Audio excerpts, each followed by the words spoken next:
Hello दोस्तों, स्वागत है आपका एचयूएस ट्यूब पे। तो स्टूडेंट, जैसा कि हम पार्ट 1 में 2020 में आए हुए क्वेश्चंस कर चुके हैं इलेक्ट्रिसिटी मैग्नेटिज्म से। स्टूडेंट, मैं इसमें आईआईटी जैम फिजिक्स के लिए टॉपिक वाइज क्वेश्चंस की सीरीज चला रहा हूँ। टॉपिक वाइज क्वेश्चन सॉल्व करेंगे। तो स्टूडेंट्स, पहला मैंने जो टॉपिक लिया है वो है इलेक्ट्रिसिटी एंड मैग्नेटिज्म का। तो स्टूडेंट्स, 2020 के क्वेश्चन पेपर में जो क्वेश्चन आए थे वो मैंने पार्ट 1 में करा दिए हैं आपको। तो स्टूडेंट्स, आगे बढ़ते हैं और देखते हैं 2019 में आए हुए क्वेश्चन। तो स्टूडेंट्स, से हमारा सेक्शन ए पार्ट। इसमें आप जानते हैं कि 1 से लेकर जो 10 तक क्वेश्चन होते हैं वो 1 मार्क्स के होते हैं और नेगेटिव मार्किंग -0.33 मार्क्स की होती है। If phi X Y Z is a scalar function which satisfy the Laplace equation then the gradient of phi is. तो स्टूडेंट्स, आप जानते हैं फाई फंक्शन है और अगर वो लैप्लास फॉलो कर रहा है तो इसका मीनिंग है कि del two phi equal to 0। तो आप जानते हैं कि del two phi equal to generally होता है minus rho upon epsilon naught. तो स्टूडेंट्स, यहाँ पे रो की वैल्यू क्या है? 0 है। तो आप जानते हैं del dot E, divergence of E equal to क्या होता है students? Rho upon epsilon nought. It means del dot E 0 है।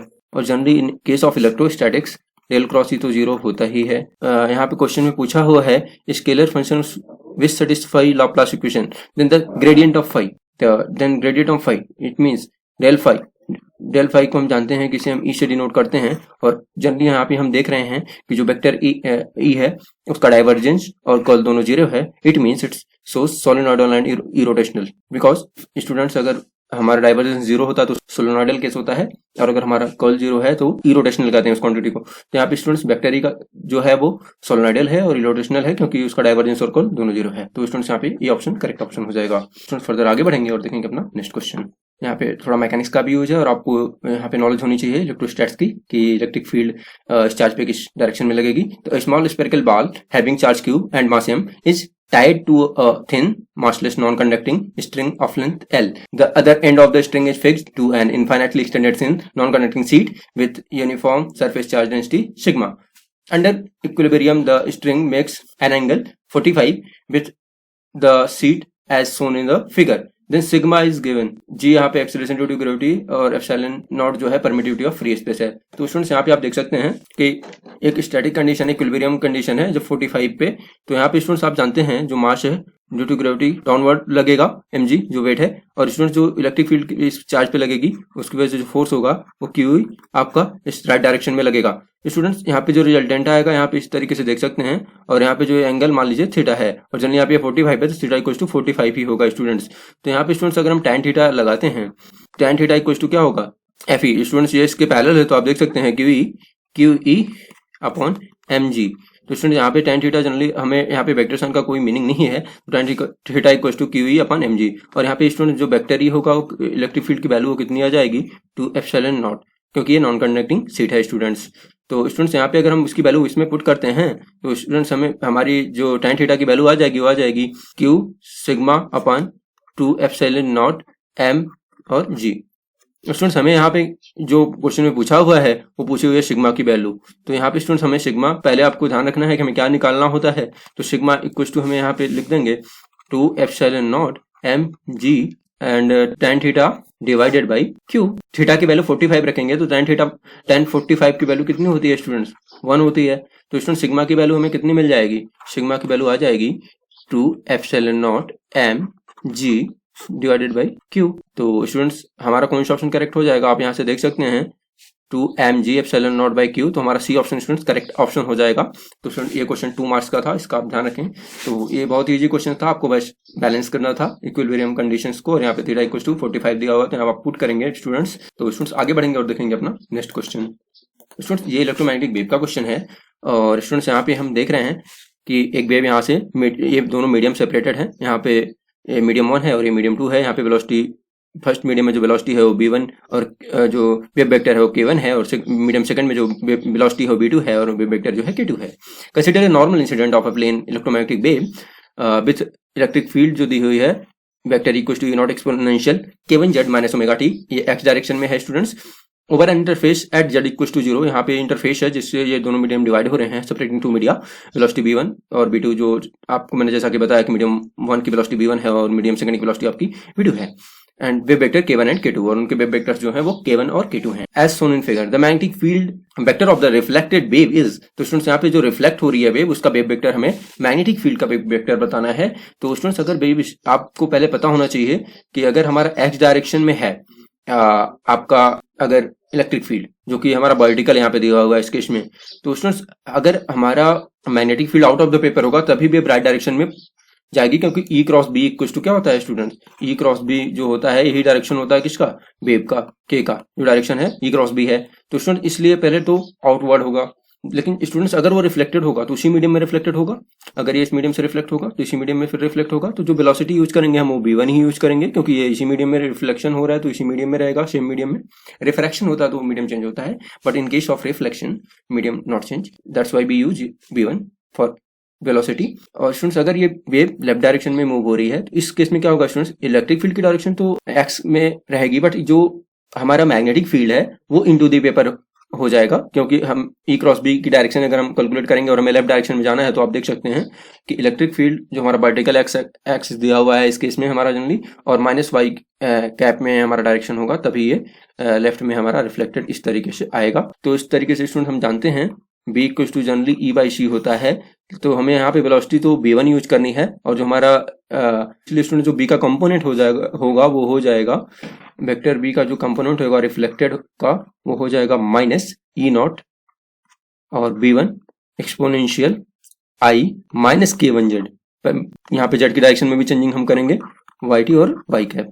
तो स्टूडेंट्स यहाँ पे हमारा जो ऑप्शन है सी ऑप्शन जो है स्टूडेंट्स क्या हो जाएगा, करेक्ट ऑप्शन हो जाएगा स्टूडेंट्स। तो हमारा सी ऑप्शन यहाँ पे स्टूडेंट्स करेक्ट ऑप्शन हो जाएगा। आगे बढ़ते हैं और देखते हैं अपना नेक्स्ट क्वेश्चन। तो स्टूडेंट्स ये कैपेसिटर के चार्जिंग और डिस्चार्जिंग का केस है, आरसी सर्किट।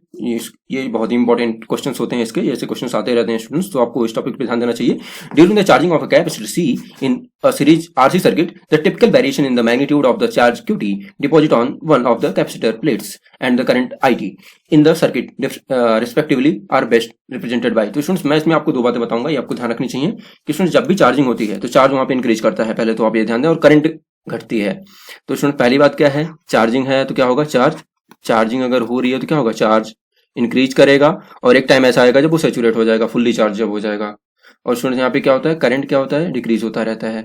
और स्टूडेंट डिस्चार्जिंग की अगर बात कभी हो तो वहां पे क्या होगा स्टूडेंट्स, डिस्चार्जिंग की अगर हम बात करें तो चार्ज रिड्यूस होगा और करंट क्या होगी, इंक्रीज होगी स्टूडेंट्स। तो इसमें हमें चार्जिंग का बात है, आरसी सर्किट है, पहले तो ये ध्यान दें। तो इसमें क्या होगा स्टूडेंट्स, पहले तो चार्ज इंक्रीज करेगा, तो ये तो ग्राफ सही है, तो चार्ज इंक्रीज हो रहा है इसमें। और करंट क्या होगा स्टूडेंट्स, करंट रिड्यूस होगा, तो स्टूडेंट्स ये भी करेक्ट है। और बाकी यहाँ पे ये तो गलत हो गया, ये गलत हो गया, डिस्चार्जिंग का केस है। तो यहाँ पे स्टूडेंट्स चार्जिंग बोला है during the charging of a capacitor C, तो स्टूडेंट्स हमारा फर्स्ट एंड सेकंड करेक्ट है। तो देखते हैं कौन सा ऑप्शन है फर्स्ट, फिगर 1 एंड फिगर 2। तो स्टूडेंट ए ऑप्शन हमारा करेक्ट हो जाएगा, क्योंकि ये चार्जिंग का केस है, चार्ज बढ़ेगा करंट घटेगी, तो फर्स्ट ऑप्शन हमारा करेक्ट ऑप्शन हो जाएगा। स्टूडेंट्स आगे बढ़ते हैं, देखते हैं अपना नेक्स्ट क्वेश्चन। स्टूडेंट अब हम आ गए हैं एमएसक्यू में, यहाँ पे मल्टी सेलेक्ट क्वेश्चन है स्टूडेंट्स, इसके more than one option correct हो सकते हैं। तो Newton's law of motion and Maxwell's equation are both invariant under Lorentz transformation. नहीं, न्यूटन्स लॉ तो आपका गैलीलियन में इनवेरिएंट है, लॉरेंट में नहीं, तो ये तो सही नहीं है। Newton's law of motion and Maxwell equations are both invariant under Galilean transformation. नहीं, ये भी सही नहीं है, क्योंकि आपका जो मैक्सवेल इक्वेशन है वो लॉरेंट ट्रांसफॉर्मेशन में इनवेरिएंट है। तो Newton's law of motion is invariant under Galilean transformation and Maxwell equations invariant under Lorentz transformation. तो स्टूडेंट्स ये करेक्ट है, सी ऑप्शन यहाँ पे करेक्ट है। फोर्थ ऑप्शन देखते हैं, Newton's law of motion are invariant under Lorentz transformation and Maxwell's equation are invariant under Galilean transformation. तो ये भी रॉन्ग है, तो हमारा सी ऑप्शन यहाँ पे क्या हो गया स्टूडेंट्स, करेक्ट ऑप्शन हो गया। तो स्टूडेंट्स एमएसक्यू है, यहाँ पे मोर देन वन ऑप्शन भी करेक्ट हो सकते थे, लेकिन यहाँ पे हमने देखा एक ही ऑप्शन करेक्ट है, तो स्टूडेंट्स यहाँ पे सी ऑप्शन हमारा करेक्ट ऑप्शन है। स्टूडेंट नेक्स्ट क्वेश्चन देखते हैं अपना, आगे बढ़ते हैं और देखते हैं अपना next question. Students out of the following statement choose the correct option about a perfect conductor. तो यहाँ पे स्टूडेंट परफेक्ट कंडक्टर की बात हो रही है। The conductor has an equipotential surface, तो स्टूडेंट्स यस इक्विपोटेंशियल सरफेस, ये भी करेक्ट है। Net charge if any resides only on the surface of the conductor, yes, जो नेट चार्ज होता है वो रिसाइड होता है सरफेस पे कंडक्टर के। Electric field can not exist inside the conductor, तो हाँ जीरो होता है इलेक्ट्रिक फील्ड इनसाइड कंडक्टर के। तो स्टूडेंट्स कंडक्टर की प्रॉपर्टी पे क्वेश्चन है, just outside the conductor the electric field is always perpendicular to its surface, yes.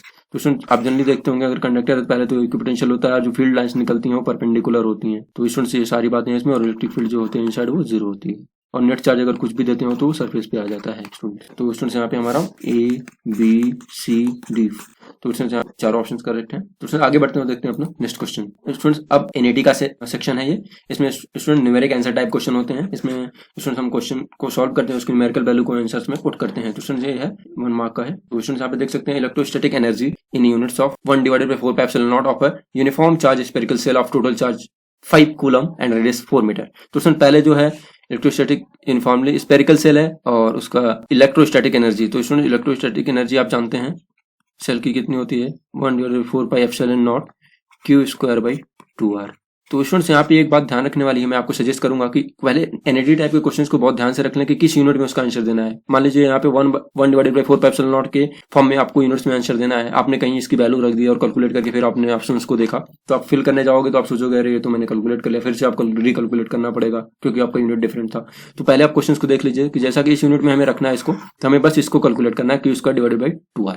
तो Q² तो 5 दिया हुआ है क्योंकि वैल्यू दी हुई है 5 कूलम, तो Q² तो हो जाएगा 25 डिवाइडेड बाई 2r, r की वैल्यू दी हुई है 4, तो 4 तो स्टूडेंट 25 डिवाइडेड बाई 8, तो स्टूडेंट ये कितना आ जाएगा 0.125 आ रहा है क्योंकि यहाँ पे 3 डेसिमल प्लेस तक पूछा हुआ है, तो इसका भी आपको ध्यान रखना है। एग्जैक्ट आपको आंसर लाने हैं, थोड़ा भी वेरी कर गया आपने ध्यान नहीं दिया तो यहाँ पे यूनिट्स वगैरह बहुत ध्यान से रखें, थोड़ा भी वेरी करेगा तो अगर आपका आउट ऑफ रेंज हो गया तो आपको मार्क्स नहीं मिलेगा। नेगेटिव मार्किंग तो नहीं है लेकिन मार्क्स आपको नहीं मिलेगा, तो 0 हो जाएगा उसमें मार्क्स। तो यहाँ पे स्टूडेंट्स आपको क्या टाइप कर देना होता है 3.125, वहाँ पे स्टूडेंट्स डिजिटली आप वहाँ पे फिल कर लेते हैं इसे। तो स्टूडेंट्स यहाँ पे आपको बहुत ध्यान रखने वाली थी कि आपको 1/4πε0 के फॉर्म में यूनिट में आंसर रखना था, तो आपको सिर्फ ये कैलकुलेट करना था, इसका आप ध्यान रखें। तो स्टूडेंट्स आगे बढ़ते हैं, देखते हैं अपना नेक्स्ट क्वेश्चन। तो स्टूडेंट्स यहाँ पे भी ये एनईटी है और इलेक्ट्रिक फील्ड से रिलेटेड है, आप देख सकते हैं। An infinitely long very thin straight wire carries uniformly line charge density 8π × 10⁻² coulomb per metre. तो स्टूडेंट्स यहाँ पे लेमडा जो है लाइन चार्ज डेंसिटी लेमडा की वैल्यू दी हुई है 8π × 10⁻² कूलम पर मीटर,